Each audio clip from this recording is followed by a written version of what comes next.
ఇవాళ వాస్తవంగా press meet పెట్టడానికి కారణం అసలు రేవంత్ రెడ్డి గారు ఈ రాష్ట్ర ప్రభుత్వం కానివ్వండి చేస్తున్న హరాచకాలు మీ ద్వారా యావత్ తెలంగాణ ప్రజలకి తెలవాలని ఒక ఉద్దేశంతో ఇవాళ ప్రెస్ మీట్ పెట్టడం జరుగుతూ ఉంది. నిన్న బెయిల్ వచ్చిన తర్వాత ఆ జడ్జిమెంట్లో గౌరవనీయులు పెద్దలు కోర్టు ఆదేశాలు ఇచ్చారు కాబట్టి కరీంనగర్ టౌన్లో ప్రెస్ మీట్ పెట్టొద్దు ఆ క్షణానికి అని చెప్పినందుకు నిన్న కరీంనగర్ టౌన్లో ప్రెస్ మీట్ పెట్టలేకపోయినాం. రేపు హైదరాబాద్లో తప్పకుండా పెడతా అని చెప్పిన ఆ మాట ప్రకారం ఇవాళ పెడతా ఉన్నాను. పదే పదే నేను కొన్ని మీడియా ఛానల్స్లో యూట్యూబ్ ఛానల్స్లో చూస్తూ ఉన్నాను. యావత్ తెలంగాణ ప్రజలకి తప్పుడు సమాచారం ఇస్తూ ఉన్నారు. తప్పుడు సమాచారం పోతా ఉంది. ఏమని పోతా ఉంది? కౌశిక్ రెడ్డి సంజయ్ మీద దాడి చేసిరని పోతా ఉంది. ఫస్ట్ నేను క్లారిటీ ఇవ్వదలుచుకున్నా, సంజయ్ నా మీద దాడి చేసిండు తప్పితే నేను సంజయ్ మీద దాడి చెయ్యలేదు. బాజాబ్తు సంజయ్ ఇగో సంజయ్ అంటే మావాడేమంటుండే అంటే అరే నన్ను అనుకుంటారు జగిత్యాల సంజయ్ అన్నట్టు. సరే, జగిత్యాల సంజయ్ గారు ఏమన్నారంటే నా పక్కన కూర్చొని ఇప్పుడు మీ బీఆర్ఎస్ పార్టీ బట్టలు ఎట్లిపుతున్నా చూడు అని నాతో అన్నాడు.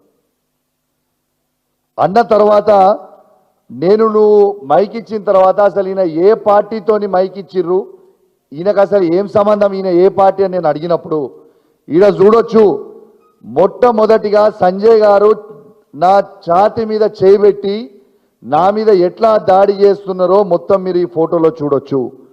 దీంతో పాటు మీకు ఒక చిన్న 1 మినిట్ వీడియో క్లిప్ చూపిస్తా.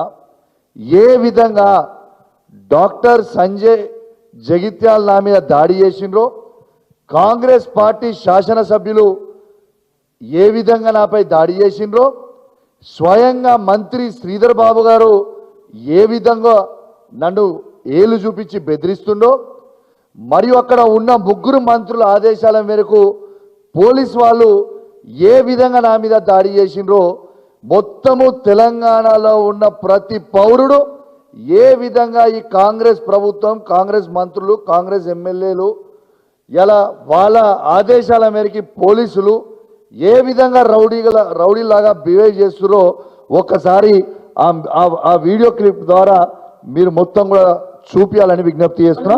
వెంకట్ ఫస్ట్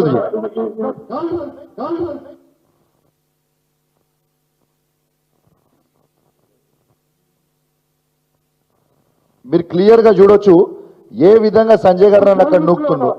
ఆడ క్లియర్గా మీరు చూడొచ్చు మానకొండూరు ఎమ్మెల్యే గారు ఏ విధంగా నా కాలర్ పట్టుకొని గుంజుతున్నారో క్లియర్గా చూడండి. అక్కడ ఏ విధంగా నా గల్ల పట్టుకొని మక్కన్ సింగ్ రాజ్ ఠాకూర్ గారు నా ప్యాంట్లో చేయబెట్టి ఎట్లా గుంజుతుండో ఒక్కసారి మీరు చూడొచ్చు. శ్రీధర్ బాబు గారు చూడండి ఏలు పెట్టి ఎట్లా బెదిరిస్తుండో కూడా చూడొచ్చు. ఇక పోలీస్ మిత్రులు నన్ను ఏ విధంగా నెట్టేస్తారో, నేను ఏ విధంగా కింద పడతానో ఒక్కసారి మీరు చూడొచ్చు. శ్రీధర్ బాబు గారి ఆదేశాలతో ఎట్లా నన్ను గుంజుకోబోతారో ఒక్కసారి మీరు చూడొచ్చు. ఒక్కసారి స్వయంగా చూడండి.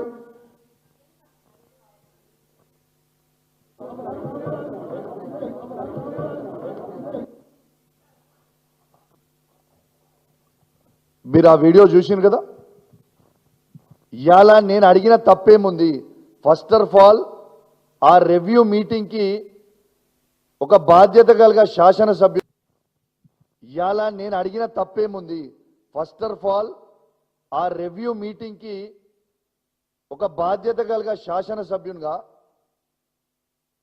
నేను ఆడికి పోయిందేదో ఉట్టిగా కూడా వాకిన్ కాలేదు. కలెక్టర్ గారు ఆదేశాల మేరకు డిఆర్ఓ గారు ఫోన్ చేసి మీరు ఖచ్చితంగా ఈ రివ్యూ మీటింగ్ అటెండ్ కావాలని చెప్పి మనల్ని పిలిస్తే మేము పోయినాం. నేను పోయినప్పుడు అడిగింది ఏందాడ, అసలు రైతులకి మీరు రైతు భరోసా వచ్చిన 100 రోజుల్లోనే ఇస్తామన్నారు. కేసీఆర్ గారు కేవలం మీకు 10,000 రూపాయలు బిచ్చమేసినట్టు ఇస్తా ఉన్నారు. నేను 15,000 ఇస్తా అని చెప్పి రేవంత్ రెడ్డి గారు వారి 6 గ్యారెంటీలో పెట్టిర్రు. మీరు 1 రూపాయి మీరు ప్రభుత్వానికి వచ్చి సంవత్సరం 2 నెలలు అవుతుంది, కానీ మీరు ఒక్క రూపాయి కూడా మీరు ఇప్పటిదాకా రైతు అకౌంట్లో డబ్బులు వేయలేదు అని నేను అడిగింది ఏమన్నా తప్పు ఉందా అలా? రెండోది ఏమడిగినా, అసెంబ్లీ సాక్షిగా రేవంత్ రెడ్డి గారు మేము 100% రుణమాఫీ చేసినామని చెప్తా ఉన్నాడు. రుణమాఫీ చెయ్యలేదు. కేవలం నా హుజురాబాద్ నియోజకవర్గంలో 106 గ్రామ పంచాయతీలు 60 వార్డులు ఉంటాయి. ఈ 106 గ్రామ పంచాయతీలో రైతులకి కేవలం 50% మాత్రమే రుణమాఫీ అయింది. ఇంకా 50% రుణమాఫీ కాలేదు. మమ్మల్ని కిందికి పోతే రైతులు అడుగుతా ఉన్నారు, రైతు బంధు రైతు భరోసా వేస్తామన్నాడు, వేయలేదు. రైతు రుణమాఫీ చేయలేదు. మరి రెండు ఖచ్చితంగా చేయండి అని నేను మా హుజురాబాద్ నియోజకవర్గ రైతాంగాన్ని పక్షాన మరియు ఉమ్మడి కరీంనగర్ జిల్లా రైతుల పక్షాన, తెలంగాణ రైతుల పక్షాన నేను అడిగింది ఏమైనా తప్పుందా ఇలా నేను అడుగుతా ఉన్నాను. అదేవిధంగా మా హుజురాబాద్ నియోజకవర్గంలో దళిత బంధు అనేది పైలట్ ప్రాజెక్ట్గా కేసీఆర్ గారు మొదలుపెట్టిండ్రు. సాచ్యురేషన్ మోడ్లో హుజురాబాద్లో ఇచ్చిండ్రు 18,500 కుటుంబాలకి. దీంట్లో డబ్బు మొత్తం కూడా బెనిఫిషరీస్ అకౌంట్లో క్రెడిట్ చేసిండ్రు. ఆ క్రెడిట్ చేసిన తర్వాత 13,000 మంది దాకేమో 100% తీసేసుకున్నారు. ఇంకొక 5,500 మంది వారికి వాళ్ళకి 50,000 నుంచి 5 లక్షల వరకు రెండో విడత రిలీజ్ చేయాలి. ఆ డబ్బు కూడా వాళ్ళ అకౌంట్లో ఉందని నేను అడిగింది ఏమైనా తప్పుందా? నేను ఇవి అడుగుతుంటే కాంగ్రెస్ పార్టీ శాసనసభ్యులు రన్నింగ్ కామెంటరీ చేస్తారు, ఇది వేదిక కాదు, ఇది అడగొద్దు అని. మరి నేను అడుగుతున్నా, ఇదే కాంగ్రెస్ ప్రభుత్వము మీరు చెప్పిందే కదా రేవంత్ రెడ్డి గారు, కేసీఆర్ గారు దళిత బంధు ఉట్టి 10 లక్షల రూపాయలు ఇస్తుండు, నేను 12 లక్షలు ఇస్తా రేపు అధికారంకి వస్తాయని చెప్పింది మీరే కదా. మరి ఇవి నేను అడుగుతుంటే మీకు మింగుడు పడుతుందా? ఇవన్నీ నేను అడుగుతున్నా కదా, నా మీద దాడి చేయాలి ఎట్లయినా అని ఒక గలీజ్ ఆలోచనతోని ఇవాళ సంజయ్ జగిత్యాల గారితోని మైక్ ఇచ్చి మాట్లాడిచ్చి, ఆయన గెలిచింది ఏ పార్టీ నుంచి, పోటీ చేసింది ఏ పార్టీ నుంచి, అసలు ఆ జగిత్యాల సంజయ్ అనేటోడు వార్డు మెంబర్ అన్న గెలుస్తాడా? కేసీఆర్ గారు బొమ్మ లేకపోతే వార్డు మెంబర్ అన్న గెలుస్తాడా? బరాబర్ ఆ సీటు కేసీఆర్ గారి బొమ్మ మీదనే, కేసీఆర్ గారి గుర్తు మీదనే జగిత్యాల్లో మేము గెలిచినాం. నువ్వు లేచి మాట్లాడుతూ ఉంటే నాతో కూర్చొని ఏమంటాడు, మీ బట్టలు చింపితే ఇప్పుడు అంటాడు. నన్ను రెచ్చగొట్టింది ఆయననా నేనా? నేను లేచి నువ్వు ఏ పార్టీలోకి గెలిచినావు అంటే నేను బాజాబ్తు కాంగ్రెస్ పార్టీ, ఇప్పుడు నేను బీఆర్ఎస్ పార్టీ కాదు అని చెప్తాడు. నేను గౌరవ స్పీకర్ గారిని కోరుతా ఉన్నాను, ఇవాళ ఒకసారి వీడియో చూసిన తర్వాత కూడా మొత్తం మీడియా ద్వారా స్పీకర్ గారు కూడా వీడియో చూపిస్తా, తర్వాత స్పీకర్ గారికి పోయి కూడా రిప్రజెంటేషన్ ఇస్తా, తప్పకుండా నేను ఇస్తా. ఒక్కసారి దయచేసి ఆ రెండో వీడియో మీరు ప్లే చేయాలమ్మా. ఏదైతే ఆయన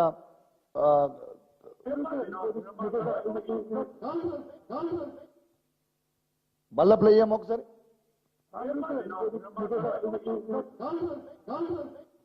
మీరు విన్నారు కదా, గెలిచింది బీఆర్ఎస్ పార్టీ బీఫామ్ మీద. ఏ పార్టీలకు గెలిచినావు నువ్వు అంటే నేను ఇప్పుడు బాజాబ్తు కాంగ్రెస్ పార్టీ అంటాను. నేను స్పీకర్ గారికి కోరుతా ఉన్నాను, ఇంకా సిగ్గు లేకుండా పోయి నన్ను డిస్క్వాలిఫై చేయాలని పోయి కంప్లైంట్ ఇచ్చిందంట. నన్ను డిస్క్వాలిఫై చేయడానికి ఇదేమి నామినేటెడ్ పోస్టు ఇచ్చింది కాదు. హుజురాబాద్ నియోజకవర్గ ప్రజల గుండెల నుంచి ఓట్లేస్తే వాళ్ళ మనసు గెలిస్తే నేను ఎమ్మెల్యే అయినా. నేను ఏ పార్టీ మారలేదే, బాజాబ్తు కేసీఆర్ గారి బొమ్మ మీద గెలిచిన, బాజాబ్తు కేసీఆర్ గారితో అండగా నిల్చున్నా, బాజాబ్తు ప్రజల పక్షాన నిలబడి కొట్లాడుతా ఉన్నాను. ఇలా జగిత్యాల సంజయ్ లాగా బ్రోకర్ గాన్ లాగా పైసలకి నేను అమ్ముడు పోలే. పైసలకి అమ్ముడు పోయినోడివి నువ్వు. ఇలా పైసలకి అమ్ముడు పోయినోడు మారిన 10 మంది బీఆర్ఎస్ పార్టీ ఎమ్మెల్యేలు గెలిచి మారి కాంగ్రెస్ పార్టీలో చేరినోడు పైసలకు అమ్ముడు పోయిన వాళ్ళు, మేం కాదు కదా. ఇలా బాజాబ్తు డాక్టర్ సంజయ్ జగిత్యాల ఎమ్మెల్యే గారిని ఎట్టు పరిస్థితిలో స్పీకర్ గారు డిస్క్వాలిఫై చేయాలి. స్వయంగా అఫీషియల్ రివ్యూ మీటింగ్ లో మీ ముగ్గురు మంత్రుల సమక్షంలో ఉత్తమ్ కుమార్ రెడ్డి గారు, శ్రీధర్ బాబు గారు, పొన్నం ప్రభాకర్ గారు, ఇతర కాంగ్రెస్ పార్టీ శాసనసభ్యులు ఉండగా ఆడ బీఆర్ఎస్ పార్టీ శాసనసభ్యులు మొత్తము ఉమ్మడి కరీంనగర్ జిల్లాలో ఉన్న అధికారులు ఎలక్ట్రానిక్ మీడియా ప్రింట్ మీడియా సాక్షిగా నేను కాంగ్రెస్ పార్టీలో ఉన్నా అని చెప్పినాక మీరు ఎందుకు డిస్క్వాలిఫై చెయ్యరు అని నేను అడుగుతా ఉన్నాను. మళ్ళా దీని తర్వాత నన్ను అంటుండు ప్రశ్నించుర్రి అన్నాడు. ఎస్, నేను ప్రశ్నించిన, నాకు ప్రశ్నించమని చెప్పిన ఆదర్శం ఎవరు? రేవంత్ రెడ్డి గారు కదా. రేవంత్ రెడ్డి గారే చెప్పారు కదా, ఎవరైతే పార్టీ మారినో వాళ్ళని లేచి ప్రశ్నించాలి, వాళ్ళని రాళ్లతోని కొట్టి చంపాలి అని చెప్పింది ఎవరు? ఇది రేవంత్ రెడ్డి గారు కాదా? ఒక్కసారి వినురి, అదొక్కసారి ప్లే చేయమ్మా. థర్డ్ వీడియో రేవంత్ రెడ్డి గారు. కాంగ్రెస్ పార్టీ బీ ఫామ్ మీద గెలిచి రాజీనామా చేయకుండా పార్టీ ఫిరాయించిన వాళ్ళను రాళ్లలో ఊర్లలోకి వస్తే రాళ్లతో కొట్టండి అని చెప్పి నేను కాంగ్రెస్ పార్టీ కార్యకర్తలకు విజ్ఞప్తి చేస్తున్నా. రేపు భవిష్యత్తులో ఎవడైనా పార్టీ ఫిరాయించి వాళ్ళను రాళ్లతో కొట్టించే బాధ్యత నేను తీసుకుంటా. చూసిరు కదా, ఇక నన్ను లేచి నువ్వు ఎందుకు ప్రశ్నించినావు, నువ్వు అడిగినావు, నేను కేసు పెడతా గుర్తా. అరే నువ్వే చెప్పినావు కదనే. నేను అది పోకుంటా ముందు యూట్యూబ్ చూస్తుంటే నాకు రేవంత్ రెడ్డి గారు చెప్పిందే నాకు గుర్తొచ్చింది. మరి నేను చేయలే కదా. రేవంత్ రెడ్డి గారు చెప్తేనే మా బీఫామ్ మీద గెలిచిన ఎమ్మెల్యేలని రాళ్లతో కొట్టమని చెప్తే ఇంకా నయ్యం నేను రాళ్లతో కొట్టలే, ఒకటి ప్రశ్నించిన. రేపు మా ఊర్లలో పోయినాక బరాబర్ రాళ్లతో కొడతాం మా బీఆర్ఎస్ పార్టీ కార్యకర్తలు. ఎందుకు ఊకుంటాం భయ్? ఊకుంటామా? ఇవాళ ఒక్కసారి మీరు ఇది అంతా లైవ్గా చూడండి. ఇవాళ దీంతో పాటు ఇవాళ డాక్టర్ సంజయ్ జగిత్యాల ఎమ్మెల్యే గారు గెలిచింది కేసీఆర్ గారి బొమ్మ మీద, కేసీఆర్ గారి బలంతోని. ఇవాళ మా బీఆర్ఎస్ పార్టీ కార్యకర్తల కష్టంతో గెలిచిండు ఆ ఎమ్మెల్యే పదవి. తప్పితే ఆయనేమో పెద్ద హీరో ఏం కాదు. బరాబర్ అడుగుతాం, ఇది చెప్పింది రేవంత్ రెడ్డి గారు కదా అని నేను అడుగుతా ఉన్నాను. దాని తర్వాత ఇక ఏం చేస్తాడు మళ్ళా మనోడు? ఇది అయిపోగానే నేను ఆ రోజు నా మీద కేసులు బుక్ చేసిండు. మరి ఒక్కసారి మీరు నా మీద కేసులు బుక్ చేసిందని మాట్లాడే కంటే ముందు 4th కాదమ్మా 5th వీడియో ఒక్కసారి ప్లే అయ్యి, ఒక్కసారి ఏ విధంగా రేవంత్ రెడ్డి గారు జూపల్లి కృష్ణారావు గారి దగ్గర మైక్ గుంజుకున్నాడో, డీకేఆర్ నా దగ్గర గుంజుకున్నారో ఒకసారి చూడండి. ఈ అఫీషియల్ మీటింగ్స్ ఆ రోజు జూపల్లి కృష్ణారావు గారు మంత్రి అఫీషియల్ ప్రోగ్రామ్ కి పోతే ఏ విధంగా మైక్ గుంజుకుంటుండ్రు రేవంత్ రెడ్డి గారు చూడండి ఒకసారి. అఫ్ కోర్స్ ఇవాళ ఇద్దరికి సిగ్గు లేకుండా ఆయన ముఖ్యమంత్రి అయినా మళ్ళీ ఆయన క్యాబినెట్ నా మంత్రి. అఫ్ కోర్స్ వాళ్ళకి ఇజ్జత్ లేని వాళ్ళు ఇద్దరు, కానీ అది వేరే ముచ్చట. కానీ అది చూసిరు కదా. దాని తర్వాత డీకేఆర్ గారిని ఆనాడు ఈయన తెలుగుదేశం కాంగ్రెస్ ఉన్నాడు చంద్రబాబు నాయుడు గారి నాయకత్వంలో, ఇవి వాళ్ళ సొంత కాంగ్రెస్ పార్టీ. ఆ రోజు ఏ విధంగా తిడుతుండ్రు చూడండి. ఒక మహిళా మంత్రి ఆ రోజు రివ్యూ మీటింగ్ లో ఏ విధంగా తిడుతున్నారు చూడండి. ఒక్కసారి చూడరు. నీ పని మీదే ఉంటాడట, ఏముంటాడో మరి పని మీద. ఒక్కసారి ఇలా మీరు లైవ్ గా వీడియో చూసిరు కదా. దాంట్లో ఆనాడు కాంగ్రెస్ పార్టీయే కదా ఇవాళ ఈయన ఏదైతే పార్టీలో ముఖ్యమంత్రి ఉన్నారో అదే కాంగ్రెస్ పార్టీలో ఉన్న డీకే అరుణ గారు ఆ రోజు మంత్రిగా ఉన్నప్పుడు నువ్వు నోటికొచ్చినట్టు మాట్లాడితే నీ మీద ఆ రోజు కాంగ్రెస్ ప్రభుత్వం, ఆ రోజు ఉన్న కాంగ్రెస్ ప్రభుత్వం నీ మీద కేసు పెట్టలేదే. మళ్ళా ఇదే బీఆర్ఎస్ ప్రభుత్వంలో జూపల్లి కృష్ణారావు గారు మంత్రిగా ఉన్నప్పుడు ఆయన మాట్లాడుతుంటే ఆయన చేతుల నుంచి నువ్వు మైక్ గుంజుకొని నువ్వు బూతులు తిట్టినా మా కేసీఆర్ గారు ఆ రోజు నీ మీద కేసు పెట్టలేదే. ఈడేమో నేను మా బీఆర్ఎస్ పార్టీ వాడు గెలిచినోడు దొంగ, ఆ దొంగ పోతే అదే దొంగ రాబోయే నేను అంటే నా మీద కేసులు పెడతావా? నువ్వు దొంగని. అసలు నేను నిజంగా తెలంగాణ ప్రజల్లారా ఒక్కసారి మీరు ఆలోచన చేయండి. ఇయాలని ఒక దొంగని దొంగ అంటే, ఒక దొంగతనం చేసిన తర్వాత నువ్వు దొంగ అంటే అది కూడా తప్పంటే ఎట్లా అని నేను అడుగుతా ఉన్నాను. ఇలా బీఆర్ఎస్ పార్టీ బీఫామ్ మీద గెలిచిన సంజయ్ పోయి కాంగ్రెస్ పార్టీలో చేరిన, ఇది తప్పు, ఇది 100% తప్పు అని నేను నిలదీస్తే నా మీద కేసులు పెట్టి జైలుకు పంపుతా అంటే ఇది కరెక్టా అని చెప్పి నేను అడుగుతా ఉన్నాను. తెలంగాణ ప్రజల్లారా ఒక్కసారి ఆలోచన చేయండి, గమనించండి. ఏ విధంగా ఈ రేవంత్ రెడ్డి గారి ప్రభుత్వం ఏ విధంగా కేసులు పెట్టి హరాస్మెంట్ చేస్తా ఉన్నారో ఒక్కసారి మీరు ఆలోచన చెయ్యండి అని మీ అందరు కూడా విజ్ఞప్తి చేస్తా ఉన్నాను. నీతి నిజాయితీ కోసం మాట్లాడితే కూడా, రైతుల పక్షాన మాట్లాడితే కూడా, యువకుల పక్షాన మాట్లాడితే కూడా, పేద మహిళల పక్షాన మాట్లాడితే ఇవాళ కేసులు పెడతా అంటే ఇది న్యాయమా? ఒక్కసారి మీరు ఆలోచన చేయండి అని నేను అడుగుతా ఉన్నాను. కేసులు ఎందుకు పెడుతుండు? ఇలా దాదాపు నా మీద 28 కేసులు పెట్టిండు. దేనికోసం పెట్టిండు? ఇలా నువ్వు ఇచ్చిన 6 గ్యారెంటీలు ఎందుకు ఇస్తలేవని గట్టిగా అడుగుతున్నాను. రైతులకి రైతు భరోసా ఎందుకు ఇస్తలేవని గట్టిగా అడుగుతున్నాను. రైతులకి రుణమాఫీ ఎందుకు ఇస్తలేవని గట్టిగా అడుగుతున్నాను. 24 గంటల ఫ్రీ కరెంట్ సరిగ్గా ఎందుకు ఇస్తలేవని అడుగుతున్నాను. ఇలా రైతు బీమా టైంకి ఎందుకు ఇస్తలేరని అడుగుతున్నాను. ఇలా ప్రతి మహిళలకి 2500 రూపాయలు ఎందుకు ఇస్తలేవని అడిగినందుక, ఇలా కళ్యాణ్ లక్ష్మితో పాటు తులం బంగారం ఇస్తా అన్నావు, ఎందుకు ఆ తులం బంగారం ఇస్తలేవని అడుగుతున్నందుక, ఇలా పిల్లలు ఫుడ్ పాయిజనింగ్ అయి చనిపోతా ఉన్నారు, వాళ్ళకి సరిగ్గా భోజనం పెట్టు అన్నట్టుగా అడుగుతున్నందుకు కేసులు పెడుతున్నావా? ఇలా కేసీఆర్ కిట్టులు కంటిన్యూ చేయని నేను గట్టిగా అడుగుతున్నాను, కేసులు పెడుతున్నావా? ఇలా గర్భిణీ స్త్రీలకి న్యూట్రిషన్ కిట్లు ఎందుకు ఇస్తలేవని అడుగుతున్నందుకు కేసులు పెడుతున్నావా? ఇలా కంటి వెలుగు ఆ తాతలకి అవ్వలకి ఇలా కంటి వెలుగు, ఇలా వాళ్ళకి ఫ్రీగా కంటి ఆపరేషన్లు కానీ ఫ్రీగా అద్దాలు ఎందుకు ఇస్తలేవు అంటే కేసులు పెడుతున్నావా? తాతలకి అవ్వలకి 4000 రూపాయల పెన్షన్ ఇస్తా అన్నావు, ఎందుకు ఇస్తలేవని అడుగుతుంటే కేసులు పెడుతున్నావా? ఇలా వికలాంగులకి ఇలా 4000 నుంచి 6000 రూపాయల పెన్షన్ చేస్తా అన్నావు, ఎందుకు చేస్తలేవని అడిగితే కేసులు పెడుతున్నావా? ఇలా ఆటో డ్రైవర్లకి మద్దతుగా ఉంటా అన్నావు, ఎందుకు ఉంటలేవని అడిగితే కేసులు పెడుతున్నావా? ఇలా రైతు కూలీలకి 1,02,00,000 మంది రైతు కూలీలు ఉన్నారు, నువ్వు కేవలం 10 లక్షల మంది రైతు కూలీలకే ఇలా 12,000 ఇస్తున్నావు, మరి మిగతా ఉన్న 92 లక్షల మంది రైతు కూలీలు ఏమి కావాలని అడిగితే కేసులు పెడుతున్నావా? దేనికోసం పెడుతున్నావు కేసులు? ఇలా నేను ఒక్కటే అడుగుతా ఉన్నా, రేవంత్ రెడ్డి గారు మీరు కేసులు పెడుతున్నారు నా మీద, మరి నాదైతే ఒక్కటి కూడా ల్యాండ్ గ్రాబింగ్ కేసులు నా మీద లేవు, చీటింగ్ కేసులు నా మీద లేవు, కిడ్నాప్ కేసులు నా మీద లేవు, మర్డర్ కేసులు నా మీద లేవు, అటెంప్ట్ మర్డర్ కేసులు కూడా నా మీద లేవు. నిన్న నన్ను అరెస్ట్ చేసి తీసుకుపోయి ఏం చెప్తాడు? నా మీద పీడీ యాక్ట్ పెట్టి 6 నెలలు నేను బయటికి రాకుండా విశ్వ ప్రయత్నం చేసిండు నిన్న రేవంత్ రెడ్డి గారు. నేను ఒక్కటే అడుగుతున్నా, మరి రేవంత్ రెడ్డి గారు ఇప్పుడే నేను రేవంత్ రెడ్డి గారు అఫిడవిట్ చూస్తా ఉన్నా, రేవంత్ రెడ్డి గారి మీద ఉన్న కేసులు ఎన్ని తెలుసా మీ అందరికీ? 89 కేసులు. ఇది అఫీషియల్ గా రేవంత్ రెడ్డి గారు డిక్లేర్ అండ్ అఫిడవిట్లో చేసింది 89 కేసులు. ఇలా అన్నిటికంటే ఫస్ట్ కేసు ఏందో తెలుసా? ఫస్ట్ కేసు రేవంత్ రెడ్డి మీద ఉన్నది 2002 ఆయన మీద ఉన్న case 420, first cheating case 420 case పెట్టిర్రు.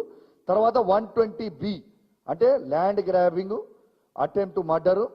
వాళ్ళ తర్వాత 120B మీద ఏంటంటే మీకు చదువుతా ఆ సెక్షన్ కూడా. 120B criminal conspiracy, punishment for conspiracy to commit an offense which can be related to land grabbing or murder. ఇది ఈయన చేసేది. ఈయన ఫస్ట్ కేసే చీటింగ్ కేసు. మరి నా మీద లేవే. మరి చీటింగ్ కేసు అనేది పెట్టాల్సింది ఎవరి మీద పెట్టాలి బాస్? చీటింగ్ కేసు పెట్టాలంటే ఎవరి మీద పెట్టాలి? పక్క రేవంత్ రెడ్డి మీదనే పీడీ యాక్ట్ పెట్టి లోపల నూకాలి ఫస్ట్. ఎవరి మీద నూకాలి ఫస్ట్? పీడీ యాక్ట్ ఎవరి మీద పెట్టాలి? చీటర్ అయినా రేవంత్ రెడ్డి మీద, ల్యాండ్ గ్రాబర్ అయినా రేవంత్ రెడ్డి మీద, బ్లాక్ మెయిలర్ అయినా రేవంత్ రెడ్డి మీద, మోసగాడైనా రేవంత్ రెడ్డి మీద కేసులు పెట్టాలి పీడీ యాక్ట్. నా మీద కాదు కదా. ఒక్కసారి ఇంకోటి మాట్లాడతాడు, ప్రోటోకాల్స్ నేరస్తులకు ఉండవట. మరి నేరస్తులు నేనా రేవంత్ రెడ్డా? 50 లక్షల రూపాయలతోని ఓటు నోటు దొంగ ఎవరు? రేవంత్ రెడ్డి కాదా? ఒక్కసారి ఆ వీడియో ప్లే చేస్తాడు, ఆయన ఏం చెప్తాడో ఒక్కసారి మీరు చూడురి. ఈ నేరస్తులకి ప్రోటోకాల్ పాటించొద్దట. ఒక్కసారి ఆ చూడురు, ఒక్కసారి ప్లే బ్రదర్. ఎంత వారైనా సరే, వాళ్ళ రాజకీయ నాయకుల, అధికారుల, లేకపోతే ఇంకెవరా, ఎవరిని చూడాల్సిన అవసరం లేదు. వాళ్ళ హోదా నేరగాడికి అప్లై అవ్వదు, నేరగాడికి అప్లై అవ్వదు, నేరగాడికి అప్లై అవ్వదు. నేరస్తుడు ఎవ్వడు? కౌశిక్ రెడ్డియా రేవంత్ రెడ్డియా నేరస్తుడు? 100% నేరస్తుడు అనేటోడు రేవంత్ రెడ్డి గారు కదా. ఇలా నా మీద నువ్వు పెట్టిన 28 కేసులు అన్ని లంగా కేసులు, లుచ్చా కేసులు, లొట్టపీస్ కేసులు. మా కేటీఆర్ గారు అన్నట్టు లొట్టపీస్ కేసులు పెట్టి అరెస్ట్ చేసినావు. ఓకే, నన్ను నేను నిన్న అరెస్ట్ చేసే కంటే ముందు 13th రోజు సాయంత్రం నన్ను వీళ్ళు పికప్ చేశారు. పోలీసు వాళ్ళు వచ్చిరని నాకు అనుమానం వచ్చింది. 5:29కి ఇది ఒక్కసారి చూడండి. నేను సిరిసిల్ల ఎస్పీ, ఇప్పుడు కరీంనగర్ సిపిగా ఇన్ఛార్జ్ ఉన్నాడు. 5:28 PM 13th రోజు నేను ఫోన్ చేసిన, సార్ మీరేమన్నా నన్ను ఎస్పీ గారు మీరేమన్నా మమ్మల్ని అరెస్ట్ చేయడానికి పోలీసు వాళ్ళని పంపినరా? అట్లా ఉంటే ఎవరిని పోలీసు వాళ్ళని పంపించాల్సిన అవసరం ఏం లేదు, నేనే డైరెక్ట్గా పోలీస్ స్టేషన్కి వస్తా, ఈ ఫోర్సెస్ కూడా మీరు చేయకండి అని నేను ఫోన్ చేసిన. ఇది నా ప్రూఫ్. చిచి కేసు పెడతారా? పండుగ రోజు మీరు తీసుకుపోతారా? గట్లా తీసుకుపోము. ఏ కేసు పెట్టలే, మేము ఎవరి మీద పెట్టలే, ఏది లేదు అని చెప్పిండు. ఇక కరెక్ట్ నేను 7 గంటలకి 10 టీవీకి ఒక ఇంటర్వ్యూకి వాళ్ళు పిలిస్తే పోయినా. 5:30కో ఎస్పీ నాకు ఫోన్ చేసి ఎవరిని పంపించలే, కేసు పెట్టలే, ఉంటే గిట్లా నాకు చెప్పు, నేనే డైరెక్ట్ పోలీస్ స్టేషన్కి వస్తాను, దీంట్లో ఏం బాధ లేదు, బయలుదేరి 2 గంటల లోపల నేను 7:30 లోపల నీ దగ్గరనే నేను ఉంటా, నువ్వు కేసు ఏందో నాకు చెప్పు, నా అడ్వకేట్ తీసుకొని వస్తా చెప్పు అని చెప్పిన. ఏమీ లేదు, చిచి పండుగ రోజు కేసులు పెడతారా అన్నాడు.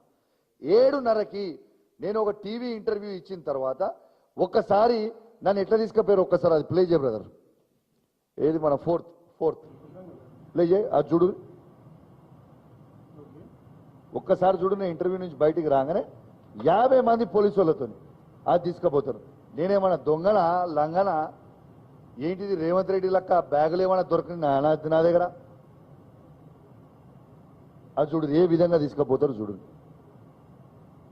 ఆ టైం కూడా చూడండి 7:30 దాంట్లో చూపిస్తుంది. ఉడావు నూకో అంటుడు. వీడు ఏం నాకు కేసు ఏముంది నోటీస్ ఏముంది అంటే ఈ విధంగా నూకో అని చెప్తున్నారు. ఇదా ఒక శాసన సభ్యుని తీసుకుపోయే విధానం? ఇదా? మరి నా మీద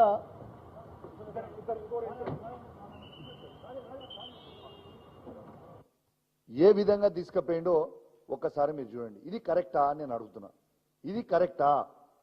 నేనేమన్నా రేవంత్ రెడ్డి లాగా ఓటు కేసులో దొరికినా, లేకుంటే నేనేమన్నా రేవంత్ రెడ్డి గారు చీటింగ్ చేసినట్టు నేనేమన్నా చీటింగ్ చేసినా, రేవంత్ రెడ్డి గారు ల్యాండ్ కబ్జాలు చేసినట్టు నేను ఎవరిదైనా ల్యాండ్ కబ్జా చేసినా, లేకుంటే రేవంత్ రెడ్డి బ్లాక్మెయిల్ చేసినట్టు నేను ఎవరన్నా బ్లాక్మెయిల్ చేసినా, నన్ను ఎందుకు ఆ విధంగా తీసుకుపోయినావు?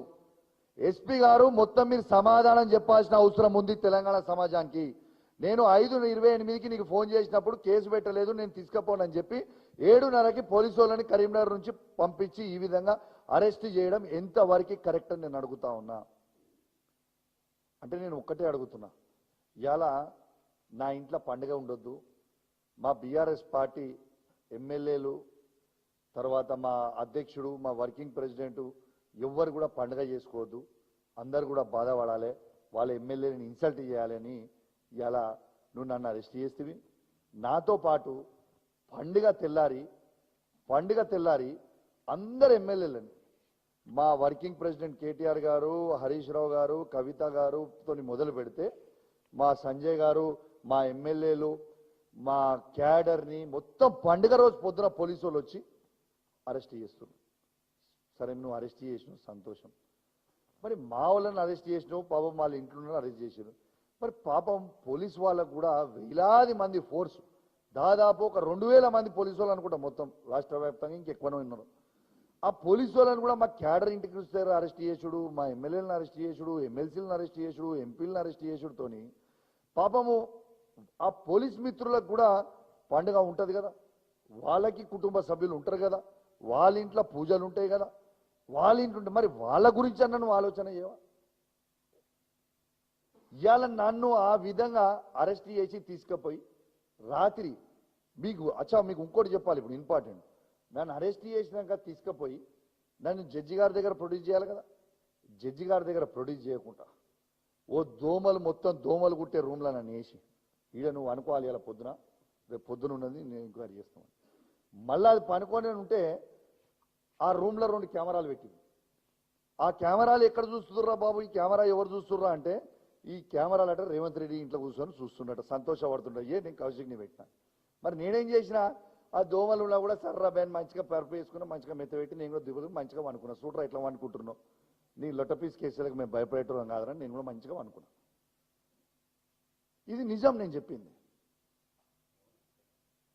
ఇలా వాస్తవంగా నాకెట్లా ఇది కన్ఫర్మ్ అయింది రేవంత్ రెడ్డి గారు చూస్తున్నారంటే, నేను వచ్చే కంటే ముందు మా అడ్వకేట్లు వచ్చారు లోపలికి. నాతో వచ్చిన అడ్వకేట్లు లోపలికి వచ్చిన తర్వాత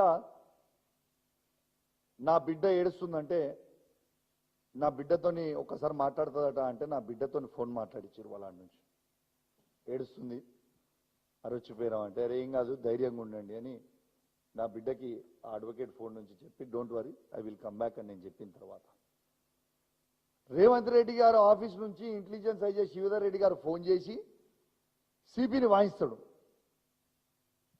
ఆయనతో ఫోన్ ఎట్లా మాట్లాడిస్తున్నా, మీరు ఫోన్ మాట్లాడుతున్నాడా కూర్చొని, ఎట్లా మాట్లాడిస్తున్నా అని ఆయన అడిగాను. సిపి ఫోన్ చేసి ఏసీపీని తిడతాడు. ఇది నిజం. ఇదేం ఆనందమే, ఇదేం సాడిస్టిక్ నేచర్. ఓ సైకోగాడ్ అయిపోయినావు నువ్వు. పండుగ రోజు మొత్తం తెలంగాణలో అందరూ అరెస్ట్ చేస్తావంటే నువ్వు ఏడ దొరికినవరా నాయన, మాకేడ సీఎం రా నా బాబు దరిద్రానికి నువ్వు. దీంతో పాటు ఇక రేవంత్ రెడ్డి గారిది ఇంకోటి కూడా, క్రిమినల్ కేసెస్లో రేవంత్ రెడ్డి నంబర్ 1. ఇది పేపర్లలో హెడ్లైన్స్ చూడండి మీరు. మరి ఇవాళ ఈ పీడీ యాక్టు తర్వాత ఈ ప్రోటోకాల్ వర్తించవు అంటే ఇది రేవంత్ రెడ్డి గారికే కదా ఫస్ట్ వర్తించకపోయేది. ఇది ప్రజలందరూ కూడా ఆలోచన చెయ్యాలని నేను విజ్ఞప్తి చేస్తా ఉన్నాను. ఇక దీంతో పాటు ఇంకొక లాస్ట్ వీడియో మీకు చూపిస్తా. రేవంత్ రెడ్డి గారు అసలు నువ్వు ముఖ్యమంత్రి కాకపోతే నువ్వు ఏమయ్యేది అని ఏదో టీవీ ఛానల్లో ఎవరో ప్రెస్ వాళ్ళు అడిగితే, నేను రౌడీ షీటర్ని రౌడీ అయ్యేటోని అని చెప్తుండే. ఒక్కసారి ఆ చూడు, ఒక్కసారి అలా అది ఒక్కసారి ఆ వీడియో ప్లే చేయాలి. 6th video. కానీ కొంచెం అంటే పొలిటీషియన్ కాకపోతే ఏమన్నా మామూలుగా సినిమాల ప్రభావం ఎక్కువ ఉండి రౌడీ వాళ్ళు అవుతుంటున్నాయి. అట్లాంటి ఆలోచనలు ఉండేది. అంటే చూస్తానే భయపడతారు కదా రౌడీ అని అవుదాం కనీసం అని. అది కాలేదు కానీ ఇట్లాంటి మన ముఖ్యమంత్రి. ఇప్పుడు మీరు ఇట్లాంటి మన ముఖ్యమంత్రి. ఈయనకి అసలు ఏమైనా బ్రెయిన్ ఉందా, అసలు ఏమైనా మనిషి, ఆయన అసలు ఒక మనిషేనా, ఆయనకు అసలు మానవత్వం అనేది ఉందా, అసలు ఏం మనిషినా? రేవంత్ రెడ్డి గారు, నువ్వు చీఫ్ మినిస్టర్ కాదు, నువ్వు చుమ్మా మినిస్టర్వి. చుమ్మా అసలు నీకేమైనా ధమాకుందా? మమ్మల్ని అరెస్ట్ చేస్తేవి, ఆడికి పోయి తీసుకపోగానే జడ్జి గారు అరే గీ కేసుకి ఎందుకు తీసుకొచ్చిరా, చల్ పోరు బయటికి, అంత బేకార్ కేసులు అన్ని పెట్టి తీసుకుపోతున్నాడు. ఆడికి పోయినాక ఎన్ని అబద్ధాలంటే, నన్ను కలెక్టర్ గారు పిలిచి ఇన్విటేషన్తో నేను పోయిన తర్వాత నా మీద కంప్లైంట్ ఎవరితో ఇప్పిస్తారు? ఆర్డీఓతోని, కరీంనగర్ ఆర్డీఓతోని నా మీద పిటిషన్ ఇప్పిస్తారు. నేను ఛాలెంజ్ కడుతున్నా. అసలు కరీంనగర్ ఆర్డీఓ గారు ఎట్లుంటారో కూడా నాకు తెలియదు. నా జీవితంలో నేను ఆర్డీఓ గారితో నేను మాట్లాడలే. ఆ ఆర్డీఓ గారు అంట నేను వాళ్ళను ఆయన డ్యూటీస్ని అబ్స్ట్రక్ట్ చేసిన అని చెప్పి నా మీద కంప్లైంట్ ఇచ్చాడు. నేను ఛాలెంజ్ కడతా ఉన్నా. అదే ఆర్డీఓ గారిని ఒక్క వీడియో మొత్తం లైవ్ క్లిప్పింగ్ అయింది కదా, ఆ ఆర్డీఓ గారిని నేను డిస్టర్బ్ చేయించినట్టు ఒక్క వీడియో, ఆయనని అడ్డుకున్నట్టు ఒక్క వీడియో క్లిప్ నాకు చూపిస్తే, మొత్తం లైవ్ స్క్రీనింగ్ అయింది. ఆర్డీఓ ఒక దిక్కుంటాడు, మేము ఒక దిక్కుంటాం. అసలు ఒక్క వీడియో క్లిప్ చూపించినా నేను నా ఎమ్మెల్యే పదవికి రాజీనామా చేస్తా. తర్వాత నేను ఏ ఒక్క తప్పు చేసినా నన్ను ఉరిదీయండి, చావడానికైనా రెడీగా ఉన్నా మా తెలంగాణ ప్రజల కోసం, తెలంగాణ రైతుల కోసం. కానీ అన్యాయంగా కేసులు పెట్టి ఉట్టిగా లోపల నూకి ఇబ్బంది పెడదామని అనుకుంటే, కౌశిక్ రెడ్డి మాట్లాడాడు భయపడి అని నువ్వు అనుకుంటే, మిస్టర్ రేవంత్ రెడ్డి గుర్తుపెట్టుకో, దిస్ ఇస్ కౌశిక్ రెడ్డి. అందరికంటే మంచిగా నీకు తెలుసు నా సంగతి. నువ్వు ఎంత ఎక్కువ చేస్తే ఇంకా అంత ఎక్కువ నేను చేస్తే తప్పితే నీకు భయపడే ప్రసక్తే ఉండదు. ఇది కేసీఆర్ గారు ట్రైనింగ్ ఇచ్చిన బిడ్డరా కౌశిక్ రెడ్డి అంటే రేవంత్ రెడ్డి, గుర్తుపెట్టుకో. భయపడే రక్తం కాదు మాది, ప్రశ్నిస్తాం. నువ్వు ఇచ్చే 6 గ్యారెంటీలు ఇచ్చే వరకు నిన్ను అడుగుతూనే ఉంటాం, నిన్ను కడుగుతూనే ఉంటాం. నీవు ఏం చేసినా, నువ్వు ఎన్ని చేసినా నిన్ను ఇష్టపెట్టాం. ఒకరోజు కేటీఆర్ గారి మీద కేసు అంటాడు, ఒకరోజు అరే ఒక వీడియో మిస్ అయింది బాస్, ఒక్కరోజేమో కేటీఆర్ గారి మీద కేసు అంటాడు, ఒకరోజు హరీష్ రావు గారి మీద కేసు అంటాడు, ఒకరోజు కౌశిక్ రెడ్డి గారికి కేసు అంటాడు, ఒకరోజు సంజయ్ గారి మీద కేసు అంటారు, ఒకరోజు మా బీఆర్ఎస్ పార్టీ కార్యకర్తల మీద కేసు అంటాడు. రెండోది వీళ్ళు పదే పదే అంటున్నారు భయ్ దాడి చేసిండు కౌశిక్ రెడ్డి. అసలు దాడి చేస్తుంది మేమా, దాడి చేస్తుంది కాంగ్రెస్ వాళ్ళ. ఫస్ట్ గాంధీతోని నువ్వు ఎందుకు టీఆర్ఎస్ పార్టీ నుంచి చేరినావు అంటే నా ఇంటిపై దాడి చేయించారు. తర్వాత వరద బాధితులకి హరీష్ రావు గారు నాయకత్వంలో హరీష్ రావు గారు, జగదీష్ రెడ్డి గారు, సబితా ఇంద్రారెడ్డి గారు, నేను, మళ్ళా తర్వాత మాజీ మంత్రి పువ్వాడ అజయ్ గారు, శాసనసభ్యులు సంజయ్ గారు అందరం కలిసి ఖమ్మంకి పోయినాం. ఖమ్మం పోతే వరద బాధితులకి సాయం చేయకపోతే హరీష్ రావు గారితో పాటు మా అందరినీ రేవంత్ రెడ్డి గారు అక్కడ మర్డర్ చేయించేందుకే ప్రయత్నం చేసిండు. ఇంతింత గన్నెట్ రాళ్లతో ఎత్తేయించిండు. దాడి చేసింది వాళ్ళ మేమా? మా కేటీఆర్ గారు మేము హైదరాబాద్లో ఒక ప్రోగ్రాం పోయి వస్తుంటే ఒక కాంగ్రెస్ పార్టీ గుండాలను ఒక 50 మందిని పెట్టి కేటీఆర్ గారి కారు మీద ఎక్కి దుంకిచ్చి మమ్మల్ని అటాక్ చేయించి సంపించే ప్రయత్నం ఆ రోజు చేసిండ్రు. ఆ కారులో ఎవరున్నారు? నేనున్నా, కేటీఆర్ గారు ఉన్నారు, గోపీనాథ్ గారు ఉన్నారు, మాజీ మంత్రులు శ్రీనివాస్ యాదవ్ గారు ఉన్నారు, ఇలా ముఠ గోపాల్ గారు ఉన్నారు. వీళ్ళందరి మీద దాడి చేయించి హత్య చేయించే ప్రయత్నం చేసింది ఇదే రేవంత్ రెడ్డి గారు కాదా? అన్నిటికంటే ముఖ్యం మొన్న మా పార్టీ ఆఫీస్ మీద పోయి దాడి చేస్తారా? ఎన్ని గుండెలరా మీకు? మా కేసీఆర్ గారి ఫోటో తీసుకొని నీళ్ళకేసి కొడతారా? ఎన్ని గుండెలరా మీకు? రేవంత్ కొడతారా అట్లా? తెలంగాణ తెచ్చిన కేసీఆర్ గారిని ఫోటో తీసి నేలకేసి ఎట్లా కొట్టబుద్దయిందయ్యా అని నేను అడుగుతా ఉన్నా. నిజంగా మీకు సిగ్గనిపించలేదా అని నేను అడుగుతా ఉన్నా. ఇలా కేసీఆర్ అనే వ్యక్తి లేకపోతే మన తెలంగాణ వచ్చేదా? మనకు ఒక్కసారి ఆలోచన చేయండి తెలంగాణ ప్రజల్లారా. ఇవాళ వాస్తవంగా అదే కేసీఆర్ గారు చేయబట్టే కదా ఈ ప్రత్యేకంగా తెలంగాణ అయింది. కాబట్టే ఈ రేవంత్ రెడ్డి గారు కూడా ముఖ్యమంత్రి అయినరు. లేకుంటే చంద్రబాబు నాయుడు బూట్లు నాకుంటా కూర్చునేటోడే కదా. మీరు ఎట్లా చేయబుద్దయిందయ్యా దేవుడు లాంటి కేసీఆర్ గారిని పట్టుకొని ఆ ఫోటో తీసి కిందేసి మీకు ఎట్లా కొట్టబుద్దయిందయ్యా అని నేను అడుగుతా ఉన్నా. ఇది కరెక్టా? తెలంగాణ ప్రజల్లారా ఒక్కసారి మీరు గుండె మీద చెయ్యేసుకొని ఆలోచన చేయండి. దేవుడు లాంటి కేసీఆర్ గారి చిత్రపటం తీసుకొని నేలకేసి కొట్టొచ్చా? ఇది కరెక్టేనా? ఇవాళ భారతదేశంలోనే తెలంగాణని నంబర్ 1గా నిలబడిన కేసీఆర్ గారి ఫోటో, తెలంగాణ తెచ్చిన ఫోటో, తెలంగాణ తెచ్చిన వ్యక్తి ఫోటో కిందేసి కొట్టొచ్చా? ఇలా కేసీఆర్ గారి పేరు లేకుండా చేద్దామని అంటున్నాం. అది సాధ్యమేనా? తెలంగాణ తెచ్చింది కేసీఆర్ గారు కాదా? హైదరాబాద్లో సెక్రటేరియట్ కట్టింది కేసీఆర్ గారు కాదా? ఇలా 33 జిల్లాలు చేసింది కేసీఆర్ గారు కాదా? 33 కలెక్టరేట్లు కట్టింది కేసీఆర్ గారు కాదా? 33 మెడికల్ కాలేజ్ తెచ్చింది కేసీఆర్ గారు కాదా? యాదగిరిగుట్ట టెంపుల్ని అద్భుతంగా తీర్చిదిద్దింది కేసీఆర్ గారు కాదా? ఇలా రైతులకి రైతు బంద్ వేసింది కేసీఆర్ గారు కాదా?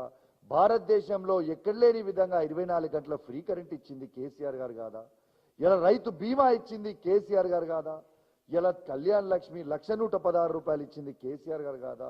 200 రూపాయల పెన్షన్ని 2000 చేసింది కేసీఆర్ గారు కాదా? 500 రూపాయల వికలాంగుల పెన్షన్ని 4000 రూపాయలు చేసింది కేసీఆర్ గారు కాదా? ఇలా యాదాద్రి పవర్ ప్లాంట్ కట్టింది కేసీఆర్ గారు కాదా? ఇట్లా చెప్పుకుంటా పోతుంటే ఈ రోజంతా కూడా సరిపోదు.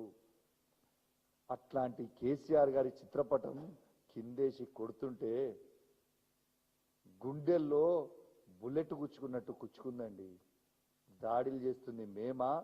దాడులు చేస్తుంది వాళ్ళ? తెలంగాణ ప్రజల్లారా, తెలంగాణ సమాజం ఒక్కసారి నా చేతులు జోడించి మరి కోరుతా ఉన్నా, ఒక్కసారి మీరు గమనించండి. మీకు దండం పెడుతున్నా. మీరు ఒక్కసారి ఎవరు దాడులు చేస్తున్నారు, ఎవరు రౌడీజం చేస్తున్నారు, మన తెలంగాణ రాష్ట్రంని ఎవరు నాశనం చేస్తుండ్రు అనేది ఒక్కసారి మీ అందరు కూడా ఆలోచించాలి అని నా చేతులు జోడించి మరీ మీ అందరికి కూడా కోరుతా ఉన్నాను. కానీ అదే విధంగా కూడా చెప్తా ఉన్నా, మళ్ళా చెప్తా ఉన్నా, మళ్ళా చెప్తా ఉన్నా, మీరు ఇదే విధంగా మీరు దాడులు చేసుకుంటా పోతుంటే నేను మీకు చెప్తున్నా, డీజీపీ గారు మళ్ళా మీకు చెప్తున్నా, మొన్న చెప్పినా ఇవాళ కూడా చెప్తున్నా, మేము చూసుకుంటా ఊరుకోము. మేము కూడా ప్రతి దాడులు చేస్తాం. కాంగ్రెస్ పార్టీ వాళ్ళని రోడ్ల మీద తిరగనియం. వాళ్ళ ఆఫీసుల మీద కూడా మేము కూడా దాడులు చేస్తాం. మీరు ఆపుకుంటేనా మంచిది, మీరు ఆపకుంటే ఇట్టనే చేస్తే మేము కూడా చేస్తాం. మా మంచితనాన్ని చాతగానితనమని అనుకోకుండా అని చెప్పి కూడా చెప్తా ఉన్నాను. డీజీపీ గారికి చెప్తా ఉన్నా, రేవంత్ రెడ్డి గారు కూడా హెచ్చరిస్తా ఉన్నాను. మీరు మంచుకుంటే మేము మంచుకుంటాం, మీరు ఇష్టం ఉన్నట్లు చేస్తే మేము కూడా ఇష్టం ఉన్నట్టు చేస్తామని చెప్పి కూడా ఈ సందర్భంగా తెలియజేస్తూ, మరియు ఏ విధంగా కేసులు పెట్టి మళ్ళీ మర్చిపోయినా, మళ్ళీ ఎన్ని పెడుతున్నట్టు అన్నీ మర్చిపోతున్నా. మళ్ళీ నేను ఇవాళ ఇంటికి వచ్చిన ప్రెస్ మీట్ వచ్చే ముందు మళ్ళీ పోలీస్ స్టేషన్ నుంచి నాకు నోటీస్ వచ్చింది. ఇప్పుడు మా ఎమ్మెల్యే గారు ఏమంటారో నాకు తెలియదు. మళ్ళీ నోటీస్ పంపిండి నాకు. 16th రోజు బంజారా హిల్స్ పోలీస్ స్టేషన్కి నువ్వు రావాలి, హాజరు కావాలి, ఎంక్వైరీ అట, లొట్టపీస్ అట, కత్తనట, కార్ఖానట, ఇంట్రాగేషన్. ఇదేంది పోయి నాకు అర్థం కాదు. అసలు బంజారా హిల్స్ పోలీస్ స్టేషన్కి నేను పోయింది దేనికి? నా ఫోన్ ట్యాపింగ్ రేవంత్ రెడ్డి గారు, ఇంటెలిజెన్స్ ఐజీ శివధర్ రెడ్డి గారు నా ఫోన్ ట్యాప్ చేస్తుర్రు. ఖచ్చితంగా వీళ్ళ మీద కేసులు బుక్ చేసి మీరు ఎంక్వైరీ చేయండి అని నేను పిటిషన్ ఇవ్వకపోతే ఉల్టా నా మీదనే కేసు పెట్టి రోజు నోటీస్ ఇచ్చి తిప్పుతాము, ఎంక్వైరీ అట, కథనట అని ఇస్తా ఉన్నారు. తెలంగాణ సమాజం మొత్తం కూడా గమనించాలని మీ అందరూ కూడా విజ్ఞప్తి చేస్తూ, మరియు పండుగ రోజు కూడా మళ్ళొక్కసారి మీ అందరు కూడా వచ్చి ఇంత ఓపిక కూర్చున్నందుకు మీ అందరికీ పేరు పేరున నా ధన్యవాదాలు తెలియజేస్తా ఉన్నాను. జై తెలంగాణ, జై కేసీఆర్. Thank you. ఏం క్వశ్చన్స్ లేవా? ఇంత కామ్గా ఉన్నారు.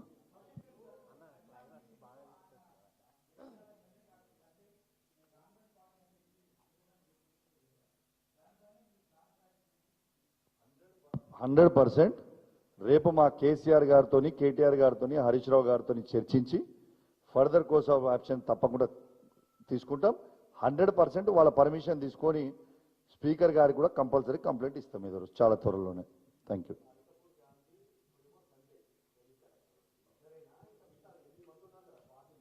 మొత్తం అందరి సంగతి చెప్తాం, ఎవరిని ఇచ్చిపెట్టాం. మా పార్టీ మారిన వాళ్ళ సంగతి అందరు చెప్తాం. మీ దండం పెడతాం. ఆయన ఈ కాంగ్రెస్లో చేరి మేము బాగా తప్పు చేసిన వాళ్ళు రోజు బాత్రూంలలో పోయి ఏడుస్తురట. ఎందుకంటే బయట ఏడిస్తే కూడా వాళ్ళ ఇంట్లో వాళ్ళ పిల్లలకి ఇట్లా పొట్టు దంచురట. రోజు బాత్రూంలలో పోతున్నట్టు ఈ 10 మంది ఓ ఓ అని ఏడుతారట. రోజు నాకు చెప్తారు, వాళ్ళ ఇంట్లో నుంచి ఉన్న దాంట్లో వాళ్ళు చెప్తారు. రోజు ఏడిసి మీ కాలు మొక్తం కేసీఆర్ సారు, మీ కాలు మొక్తం కేటీఆర్ గారు, మీ కాలు మొక్తం హరీష్ రావు గారు, మీ కాలు మొక్తం కవిత గారు, ప్లీజ్ మమ్మల్ని వాపసు తీసుకోరు అని అంటారు. ఏం వాపసు తీసుకుంటాం వాళ్ళని? ఇది వాస్తవం. Thank you very much.